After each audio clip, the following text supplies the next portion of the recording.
Killer back behind bars. Paula'S Winfrey cut off his ankle monitor and left his home on Monday.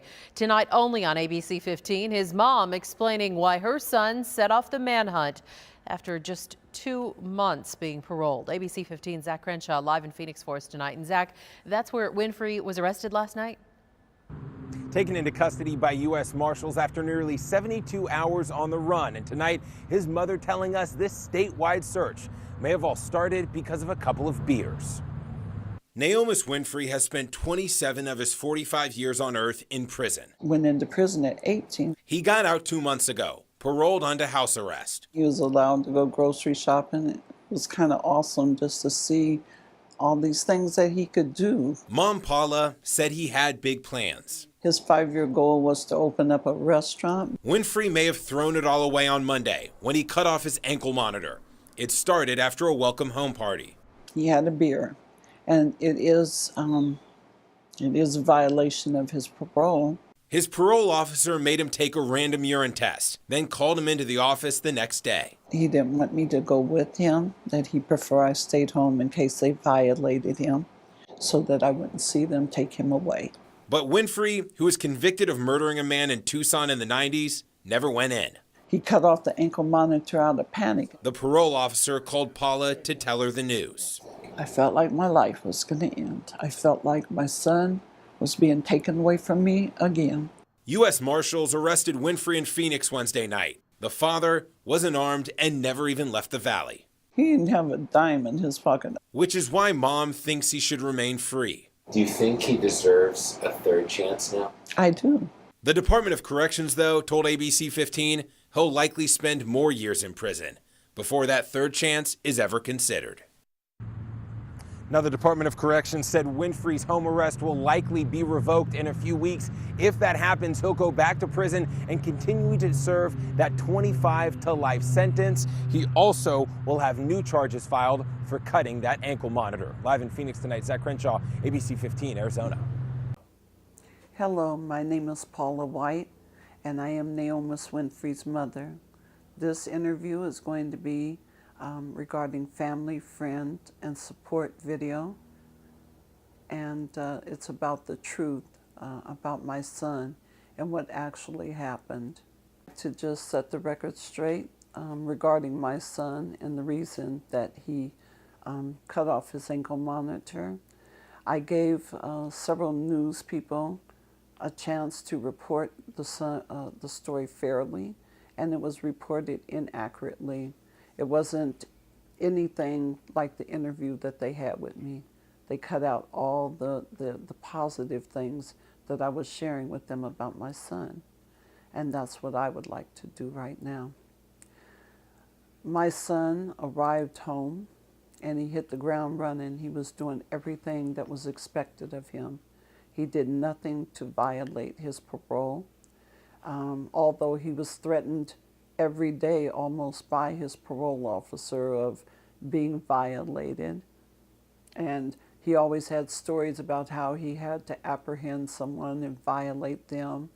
And my son wasn't doing anything to deserve that. I feel that he should have had more positive conversations with this man other than him just being violated if he did this or he did that.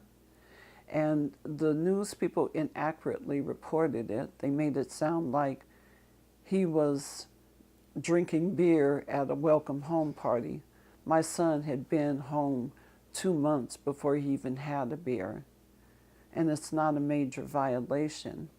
However, the fear that this parole officer put in my son's heart made him feel that this was what he wanted to do all along, was violate him.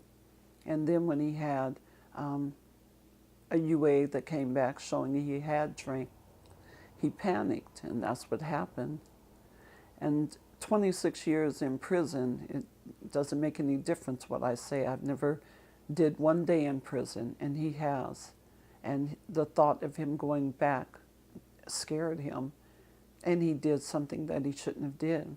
In regards to females, They started calling immediately after he was released, got in touch with him through Facebook and other friends that he had already been in touch with. And there was one female in particular that seemed to have caught his eye. And we did learn that she was the devil's advocate. She is the one that brought him the liquor, led him to believe that they test for drugs and not drinking.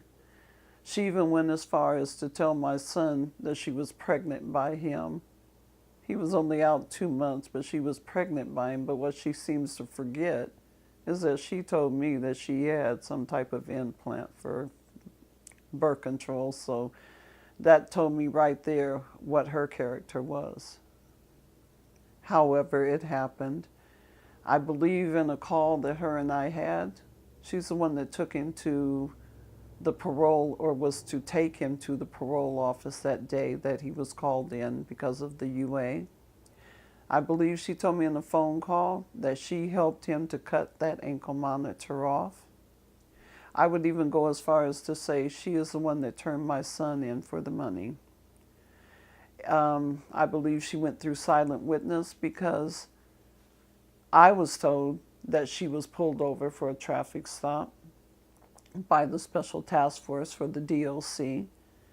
They said she pulled over, and my son put his hands up in the vehicle, got out of the vehicle with his hands up, and he surrendered without any issue. And when I talked to the detective later that day, after they had apprehended him, he told me my son did exactly what I told him would do, that my son wasn't a violent person. He had no desire to do anything wrong. Fear led him to cut off his ankle monitor. And the woman that was with him, when the when an interview was done with the Arizona Central Republic, she was told that my son was alone in this vehicle. So that lets me know that they were protecting her because she never did a day in jail. They never arrested her. Wasn't she helping to hide a fugitive? So why didn't she go to jail? It's because she got paid. She even told me that the grant money that he was going to get from school, she was going to do the classes and take the grant money, and she was going to put it on his books. I knew that wasn't true, and I knew I wasn't going to allow her to take this money and make it look like my son was doing classes when he was already locked up. I contacted the school and notified them of this. He was so smitten with this young lady, he had opened up an account with her, so she had access to any money that went into his account. She has called and said terrible things to us because I'm asking for my son's personal items that she took out here, like his Social Security card, his original birth certificate, his ID that he had just gotten. I asked her in a text, would she please return these things? And she told me to quit asking her for it, that she wasn't going to return them. And she had already told me that. So what would she want with my son's things if it wasn't to do things to ruin his credit, to ruin his name before he can come back out here again? I would like to also say that I don't believe the Clemency Board made a mistake when they released my son. I think that they seen my son was rehabilitated, and I believe they even said that it was nice to see that people are actually rehabilitated, and my son was. It's just a tragic mistake that he made that ended up there, but the Clemency Board made no mistake in releasing my son. The Parole Board made no mistake in releasing my son. He is the person that they seen in that courtroom, and he's also human. He panicked and maybe had his parole officer not pushed so hard, and he could have believed that he would have went down there behind a drink, behind a beer, not even hard alcohol, a beer. If he could have just believed that he would have went down there and been dealt with fairly, I know my son wouldn't have cut that ankle monitor off. He was doing a video diary, and in it he mentions how hard people would say it was when they were returned back to prison when he was still there. And there was nothing hard out here for him. He was on the right track and doing the right thing. And had he not been intimidated into thinking he would go back behind a violation like drinking a beer, then maybe he would have not cut that off and left. He still has the same family, friends, support, and now he has even more because he gave everybody a chance to see him, see the positivity in him, see the goals and the determination he had to accomplish the dreams that him and his friend Demarie had decided to do, the things they had to do. They had scripts that they were putting together, and they had a contact with Netflix that was willing to read these and see if it was something they could use. He mentioned and had me look at a video of a chef, Jeff, who was also incarcerated and came out and did such positive things with his life. And my son, he looked at these videos and knew that was him. He was coming out to do great things with his life. And he had so much love and so much support from his family and friends. And I just want you guys to know he is a good person. He is a good man. And you will see in videos, he was recording this and no one ever knew that he was doing these video diaries. And he was speaking from his heart. He wasn't being coached. He was just in there by himself. He spoke of the victim and the regret that he had and of his family, you know. And he felt this. And he was just out here trying to do the right thing, maybe even show their family in some way that he had made a mistake a long time ago as a child, but he was worthy to be back out here in the world and maybe do something positive that they could look at and say, maybe he wasn't such a bad guy. He was just a kid that made a mistake. It was such an inspiration to my son because that is what he had come out to do. He had a special recipe for different sausages and different things that he wanted to do. He did, his friend Demarie and him would do like tutorials on different things and different names that they had for restaurants that they were going to do. And it all came from his inspiration of Chef Jeff and how Chef Jeff himself had did 10 years in prison and came out to be this very well-known chef with the Bellagio in Las Vegas. So my son had these aspirations, and because of his friend Demarie being there by his side, helping him in every way he could have achieved those goals, and he still can when he's released. And in conclusion, I would just like to say, Naomi's strong. Family, friends, and support, #. Any mothers out there, if there's any sisters, brothers, any family, friends, and loved ones that have experienced anything like this, having a son or a daughter that's been released to be harassed by a parole officer, whether they call themselves trying to help by being extra hard or otherwise, please share this video. Let's stop this victimization and this harassment of people in authority, parole officers, and different things, intimidating our children, our family, to do things that maybe they wouldn't ordinarily do out of fear. Just share this or like it or comment, just anything. Help bring my son back home. And again, I would like to say, Naomi's strong, family, friends, and loved ones. making this little video tutorial for my freedom and my safety. Going to the police department right now to speak for my friend Paula'S Winfrey. I don't know what to expect, I don't know what's going to go on, but I have a statement from the family and from myself on his safe capture. So I'm going downtown to the police station and hopefully to the news station to give a statement for the family and myself for his safe capture. My friend, all he did was drink some beer, dirty UA, and his parole officer from day one to the point now has been threatening him to violate him for the little smallest thing. And he has expressed that on video that I have, how he's stressed out and trying to do good and follow the rules of society and get a job and go to school and be a productive citizen of this great state of Arizona. And this parole officer is always on him about nothing, and he does everything he's supposed to do.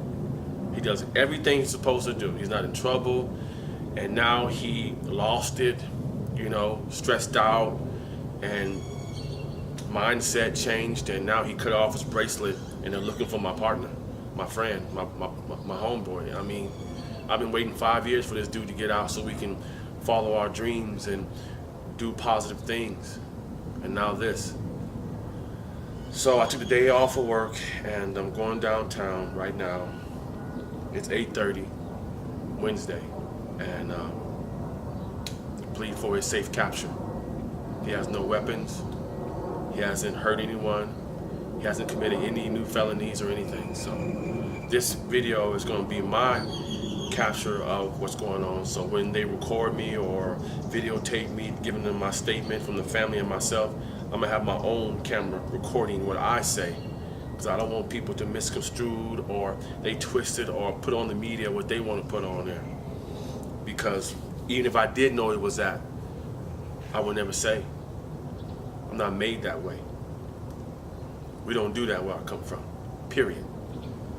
So again, this whole statement is to help them arrest him without harm. We don't want him to be killed or murdered, because that is what they do in America. Whether you're black, white, brown, green, or yellow, they don't care. They will murder you and get away with it, especially if you're a 6'7", 235-pound black male in America.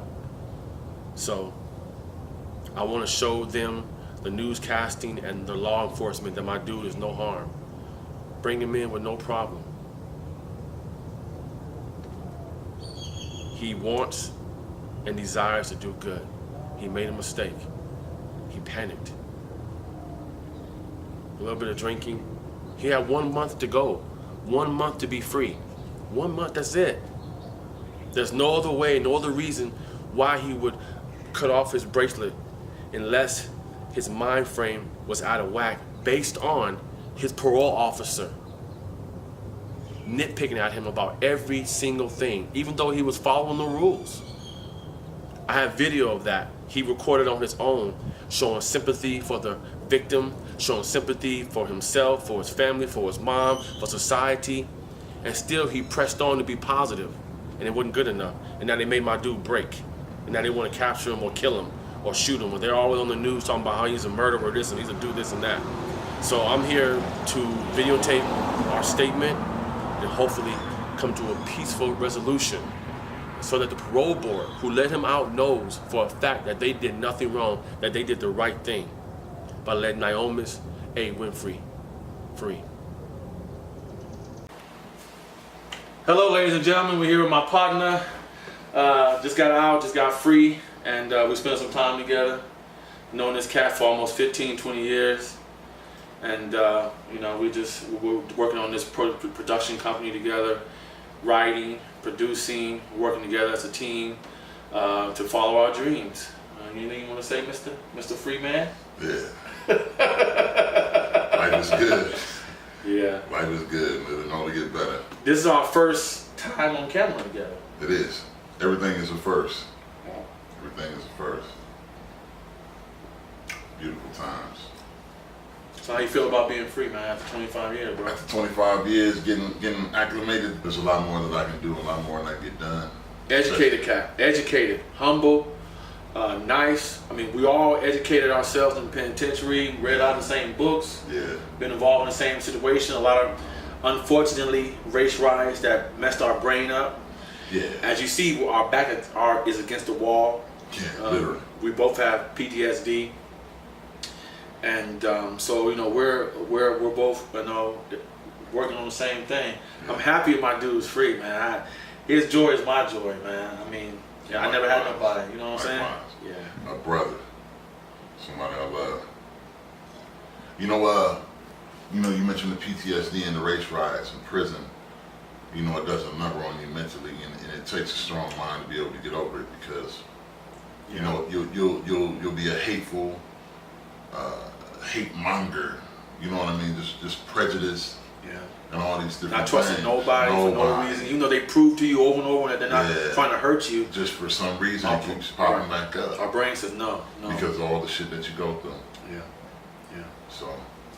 Yeah. It's every day is a struggle for us who've been incarcerated, who has to do time. You know, I did 15 flat. He did 25 flat. You know, and we're both still young men. We have so many ideas and concepts and inventions and things to do for society, or America, as I call it. You know what I mean? Yeah. You know, we love everybody that loves us. You know. Yeah. You want to be a part of this team? Show us. You know, don't talk about it, be about it. Because that's what we're doing. Ain't no sitting on our ass, ain't no sitting around not doing nothing. Everything that I can do, I'm doing more than most cats been doing for the last 25 years in this joint, man. I'm getting out, I'm doing more than they doing. They've been free. I got partners still on the corner, still trying to sell dope, still doing the same old goofball shit, waiting for me to get out. And when I'm out and I tell them about something that they really really need to hear about, don't want to hear about it. Wow. Hey, have you ever acted before? Right. Would you like to try this? Would you like to do this? This is something different. We're gonna Here's pay what you can do. It's not free. We're gonna pay you for your time. I don't want no handouts. I'm not trying to do you like that. I'm not trying to handicap you. They don't want to hear it. No. I know, bro. I had the same people, man. People in my circle that I'm trying to put this on, and it's like crazy. As soon as we start hitting it and getting these big production deals, Then they want in. then they want in. It's too late now. Yeah. When we were struggling from ground up, trying to get you involved, I mean, it could be a simple thing, guys. 10, 15 minutes of your time. You know what I mean? Feed you, gas money, whatever you want. And you don't want to be a part of this? Show up, be an extra. That's it. Be an extra. Let me try to make something of your life. You feel me? I'm trying to make something of mine. Maybe you can tag along. I think what it is now is they don't believe that themselves or that we're going to go anywhere with this. So now we're buying all this equipment for nothing? Come on, man. You know what I noticed about being in prison is that people are afraid to depend on their minds in order to get ahead in life. That's deep. You come from the streets, and the streets teach you to be dependent on your body, your aggression. You know, gangsters, your thugs, assertiveness, right? Right. You want to take. Your so-called swagger. Right. You want to take. Women want to sell their body. They want to do whatever is easy. Nobody wants to use their mind in order to get ahead. One of my favorite people that I watch, Ilana Vanzant, she says one of her key things is, love you, Ilana. Love you, Ilana. I'm sorry. I'm kind of, tired.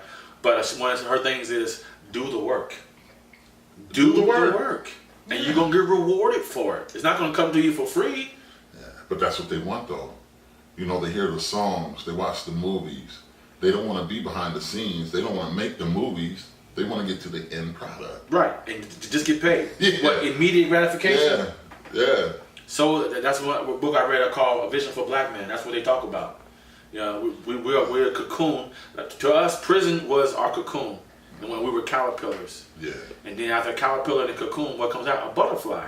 Now we can fly our wings, we're free, and do positive things. Yeah. You know, but no one wants to be a part of it. I mean, hey, it's on y'all. By all means. God bless you. No love lost. You can't say we didn't offer, we didn't. But if paper dreams don't make it to the top, Paula'S and Funk and Brutus is fucking. My dude gonna do, he's gonna do cooking shows. Yeah. Chef, he has his own thing about sausages. Yeah. It's gonna be beautiful. I'm gonna make a Cajun burrito tonight with a spinach leaf wrap. to do my thing. Love it. Prison to make you do something special, you hear me? Oh, which reminds me, Chef Jeff. If you haven't heard of him, check him out. Chef Jeff did some time in the joint, loves to cook. He's a Yeah, I'm gonna check him out too. You turned me on to him today. yeah, he's a what's the word I'm looking for? Inspirational person. Inspiration. That's what he is. He's an inspiration. It's gonna be hard because if you don't know anybody, Right. you know what I mean? But I'll make it to the top with or without any assistance. Yeah. We can do this together. Yeah, that's my dude right here. I mean, it's been a long time since I had somebody out in the same mind frame, a positive, powerful, potential mind frame to do something good and positive. And this is only the beginning. This is just the beginning. And we got his brother, we got his friend, we got his mom, we got everybody backing us, you know what I mean? Believing in our dreams, you know what I mean? Making them come Believing in true. our dreams.